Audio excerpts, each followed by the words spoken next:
Dostlar salam, mən Dəniz. Bugün sizinlə ingilis dilinizi necə inkişaf etdirə bilərsiniz bu haqqda danışacağıq. Məni yeni tanıyanlar üçün IELTS nəticəm 8, SAT nəticəm isə 1510-dur və hal-hazırda Hong Kong Universitetində kompüter elmləri ixtisası üzrə təhsil alıram. Mənə ingilis dili ilə bağlı həqiqətən də çox sual gəlir. Ona görə istədim ki, artıq bu videonu çəkim və sizinlə bölüşüm. Bugün sizinlə həm öz istifadə etdiyim metodları bölüşəcəm, həm də nələri necə etsəniz daha yaxşı olar deyə düşünürəm.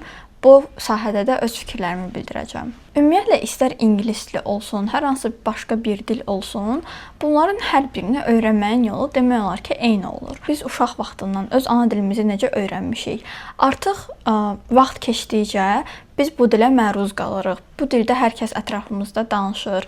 Biz eşitdiklərimizi təkrar etməyə çalışırıq və avtomatik şəkildə xüsusi bir effort sərf etmədən artıq öz ana dilimizi öyrənmiş oluruq. Və əslində biz xarici dilləri öyrənəndə də eyni bu cür yanaşmalıyıq. Əgər siz bir dil öyrənmək istəyirsinizsə, mütləq şəkildə o dilin təsirində olmalısınız. Məsələn, ətrafınızda kimləsə bu dildə danışmalısınız, bu dildə filmlərə baxmalısınız, bəlkə kitablar oxumalısınız. Yəni ki, sizə nələr maraqlıdırsa, bir növ artıq həyatınızın bir hissəsini bu dilə həsr etməlisiniz. Bu dil sizin həyatınızın bir parçası olmalıdır. Siz ingilis dili öyrənmək dedikdə, mən həftədə 2 dəfə, 3 dəfə dərslərə qoşulacağam və ingilis dili öyrənəcəm. Bu fikirdə olmamalısınız. Filmlərə baxmaqdan başlayaq. Mən düşünürəm ki, filmlərə baxmaq həqiqətən də çox yararlı ola bilər və nəyə görə? Çünki sizin normalda ətrafınızda ingilis dilində danışan insanlar yoxdur, düzdür? O zaman siz ingilis dilli həqiqətən də öz ana dili, ingilis dili olan insanların danışığını eşitmək üçün demək ki, filmlərə baxmalısınız. Həm də ki, filmlərə baxdıqda siz fərqli-fərqli aksentlərlə tanış olursunuz. Görürsünüz ki, bir sözü bu filmdə başqa cür tələffüz eləyirlər, amma məsələn, bu filmdə başqa cür tələffüz eləyə bilirlər. Filmlərə baxdığınız zaman normal, akademik deyil də gündəlik həyatda insanlar əslində necə danışırlar, siz bununla tanış olmuş olursunuz. Bu arada qeyd edeyim ki, filmlərə baxdığınız zaman qəti şəkildə aşağıda Azərbaycan dilində, türk dilində alt yazılar qoymayın. Əgər ingilis dilində filmə baxırsınızsa, uzaq başı alt yazını ingilis dilində qoyun ki, ilk başlar sizə çətin olmasın və həmin alt yazını ən azından görərək fikir verəsiniz ki, bu insan burada nə dedi, bu cümlədə nə dedi və əgər başa düşmədiyiniz bir hissə, bir söz varsa, bu zaman bunu özünüzdə qeyd şəklində yaza bilərsiniz və onun mənasını qarşısında qeyd edə bilərsiniz. Nəyə görə Azərbaycan dilində alt yazı ilə baxmağı tövsiyə etmirəm? Ona görə ki, siz Azərbaycan dilində alt yazı qoysanız, sizin artıq bütün fokusunuz həmin alt yazıya gedəcək. Heç orada eşitməyəcəksiniz ki, nə danışırlar, nə deyirlər. Ancaq aşağıdakını bir növ oxuyacaqsınız. Buna görə də qətiyyən filmlərə baxdıqda alt yazını Azərbaycan dilində qoşmayın. Əgər ingilis dili sizin üçün ilk başlarda çox çətin gəlirsə, bu zaman alt yazını elə ingilis dilində qoya bilərsiniz. Sonradan isə ümumiyyətlə alt yazısız baxa bilərsiniz. Çünki dediyim kimi sizin qulağınız orada öyrəşməlidir ki, bu insan nə deyir? Əlbəttə ki, ilk başlarda bu hər kəs üçün çətin olacaq, amma artıq siz bunu etdikcə özünüzdə öyrəşəcəksiniz. Hətta deyərdim ki, əgər filmlərə baxmaq sizin üçün çox çətin gəlirsə, filmlərə baxmaq, orada deyilənləri anlamaq sizin üçün çox çətin gəlirsə, siz cizgi filmlərindən başlaya bilərsiniz. Bəzi səbəblərə görə bəzi insanlar buna çox önyarğı ilə yanaşırlar, amma mən şəxsən uşaq vaxtı, məsələn, rus dilini öyrənəndə də, düzdür, mən bağçaya rus sektoruna gedirdim, amma düşünürəm ki, mənim rus dilimi indiyə qədər saxlamağımda ən böyük səbəb rus dilində cizgi filmlərə baxmağım olubdur. Eyni şey ingilis dilinə də aiddir. Əgər sizin üçün ingilis dilində filmlərə baxmaq çox çətin gəlirsə, bu zaman cizgi filmlərindən başlaya bilərsiniz. Çünki cizgi film uşaqlar üçün nəzərdə tutulub. Orada elə də dəhşət çətin sözlər olmur, cümlə strukturları çox sadə olur. Buna görə də düşünürəm ki, başlanğıc səviyyələr üçün həqiqətən də cizgi filmlərinə baxmaq çox böyük kömək ola bilər. İndi isə gələk danışıq məsələsinə. Bəs biz deyək ki, ingilis dilindən qrammatika bilirik, oxuya bilirik, yaza bilirik, amma danışa bilmirik. Bu, tələbələrin ən çox qarşılaşdığı problemlərdən biridir. Bəs bu zaman biz necə danışığımızı praktika eləyə bilərik? Ümumiyyətlə, əlbəttə ki, ən ideal variant o olar ki, siz ingilis dilli bir insan tapasınız və vaxtaşırı davamlı olaraq həmin insanla ingilis dilində danışasınız. Amma mən çox gözəl başa düşürəm ki, bu bəzi insanlar üçün mümkün olmur, çətin olur belə bir insan tapmaq. Məsələn, çox adam özü tək öyrənir. Ona görə də yəni bu biraz problemli məsələ ola bilər. Amma bu zaman biz nə edə bilərik? Birincisi, öz-özünüzə danışa bilərsiniz. və bu həqiqətən də işləyən bir metoddur. Özünüzlə danışın deyəndə nəyi nəzərdə tuturuq? Mən özüm də IELTS-a hazırlaşanda, bəzi dostlarım da hazırlaşanda, məsələn, qoyursunuz qabağınıza bir dənə sual. Bu sualı oxuyursunuz və öz-özünüzə sadəcə cavab verirsiniz. Və öz-özünüzə cavab verdinizmi səsli olmalıdır əlbəttə bu. Səsinizi yazırsınız və daha sonra öz səsinizə qulaq asırsınız.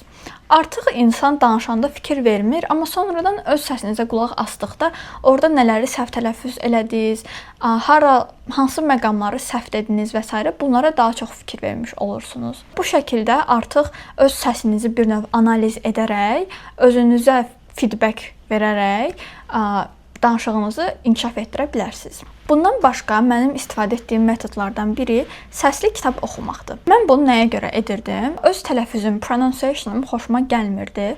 Ona görə də başladım mən səsli şəkildə kitab oxumağa. Səsli şəkildə kitab oxuduğunuz zaman siz fikir verirsiniz ki, bu sözü tələffüz etdikdə siz nə qədər əminsiniz özünüzdən. Məsələn, elə sözlər olurdu ki, mən belə sözə baxırdım, fikirləşirdim ki, ay Allah, mən bunu necə tələffüz eləyim görəsən. Yəni heç bir fikrim yox idi da. Ona görə girirdim sonra lüğətə. Məsələn, Google-a yaza bilərsiniz. Cambridge Dictionary məncə çox yaxşı bir resursdur. Ora baxa bilərsiniz. Girirdim lüğətdə həmin sözün tələffüzünə baxırdım. Yəni internetdə baxırdım ki, necə səslənir, necə tələffüz olunur. Onun sinonimlərinə, mənasına və s. baxırdım və bu şəkildə artıq həmin sözü öyrənmiş olurdum. Kitab oxumaq həqiqətən də ingilis dilinizi inkişaf etdirmək üçün çox yaxşı bir metoddur. Çünki siz kitab oxuduğunuz zaman həm reading, oxu qabiliyyətinizi inkişaf etdirirsiniz, həm əgər səsli oxusanız, bayaq dediyim kimi danışıq, speaking qabiliyyətinizi inkişaf etdirirsiniz. Həm də ki, məsələn, mən SAT verbal-a hazırlaşdığım zaman həqiqətən də reading hissəsi ilə bağlı çox əziyyət çəkirdim. Amma kitab oxumağa başlayandan sonra özümdə həddindən artıq çox dəyişikliklər hiss etməyə başladım. Təsəvvür eləyin ki, məsələn, mən iyun ayında SAT-yə girəndə 1380 bal yığmışdım ilk dəfə və avqust ayında girdim 1500 bal yığdım. Və bu nəyə görə belə oldu? Çünki mən bu aralıqda, hansı ki cəmi arada hardasa 2 ay var, düzdürmü? Bu aralıqda başladım çox intensiv şəkildə kitab oxumağa. Gündə minimum 20-25 səhifə kitab oxuyurdum, təsəvvür eləyin.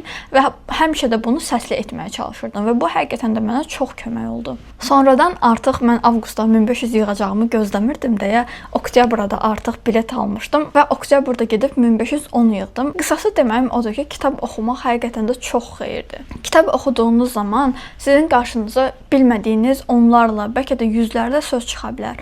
Amma kitab oxumağın yaxşı bir tərəfi odur ki, orada hadisələr bir-biri ilə normalda əlaqəli olur və siz bir sözü başa düşməsəz belə ümumi kontekstdən mənanı tutmaq olur və bu SAT verbal üçün xüsusilə mənə çox kömək olurdu. Əgər ilk başlarda mən hər dəfə qabağıma bilmədiyim söz çıxırdısa, onu hər dəfə tərcümə eləyirdimsə, artıq onu etməməyə başladım. Artıq özümə dedim ki, yəni belə olmaz. Gərək özün bir növ cümlədən, ümumi məzmundan başa düşəsən ki, bu söz burada nə deməkdir. Və elə etməyə başlayandan sonra həqiqətən də bu ümumi ingilis dilini öyrənmək mənim üçün daha effektiv oldu deyə düşünürəm. Nəinki hər dəfə qabağıma bir söz çıxanda onu gedim lüğətə yazım, baxım. Bu çox uzun bir prosesdir, yəni. Həm də ki, bunu eləyəndə artıq adamın kitab oxumağa həvəsi ölür elə bil. Kitab oxumaqdan daha çox, yəni lüğətdə söz axtarırsınız. Danışığa gəldikdə, dediyim kimi, özünüzlə danışa bilərsiniz, kitabı səsli oxuya bilərsiniz. Bir də əlbəttə ki, conversation speaking dərslərinə qoşulmağı da yoxlaya bilərsiniz. Amma burada siz nəyə diqqət etməlisiniz? Bu adam elə conversation dərslərinə qoşulmağı üstün hesab edir.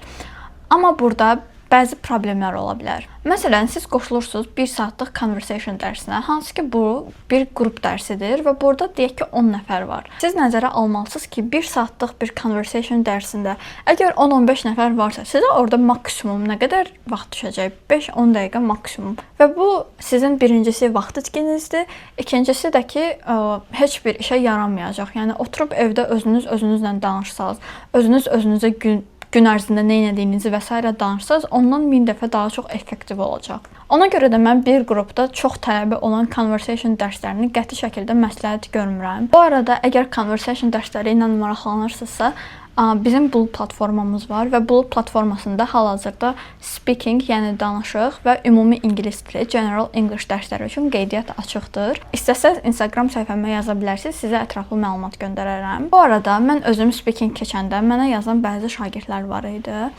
və sizə qarşılaşdığım bir problemdən də danışım. Deməli, mən başa düşürəm ki, hər kəs ingilis dilində danışmaq istəyir.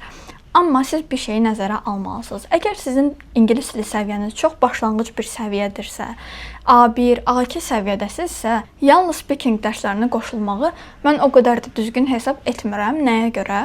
Əgər sizin bazanız yoxdursa, yəni qrammatika bilmirsinizsə, oxumağı bilmirsinizsə və yaxud da dinlədiyinizi ümumiyyətlə heç başa düşmürsünüzsə, siz ancaq speaking dərslərinə qoşulanda, heç bir bazanız olmayanda müəllim artıq məcburdur ki, sizə həm qrammatika keçsin, həm listening, həm də reading elətdirsin. Hansı ki, bu artıq speaking dərsi olmur, yəni general English dərsi olur.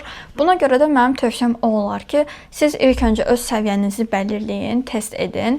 Daha sonra artıq öz səviyyənizi biləndən sonra müəllim sizə deyə bilər ki, sizin hansı dərslərə qoşulmağınız daha məqsədə uyğun olar.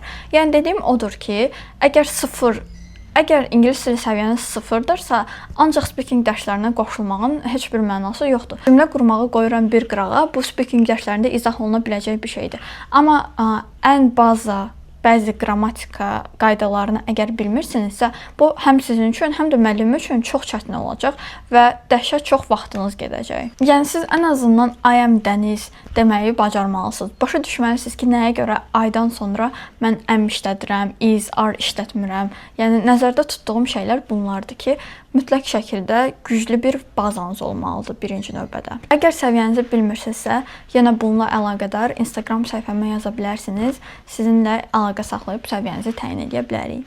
Dostlar, bugünlük bu qədər. İngilis dili ilə bağlı, dərslərlə bağlı, xarici təhsillə bağlı hər hansı bir suallarınız yaranarsa, şərhlərdə qeyd etməyi unutmayın. Çalışacağam ki, hər birini cavablayım. Sağ olun, görüşərik.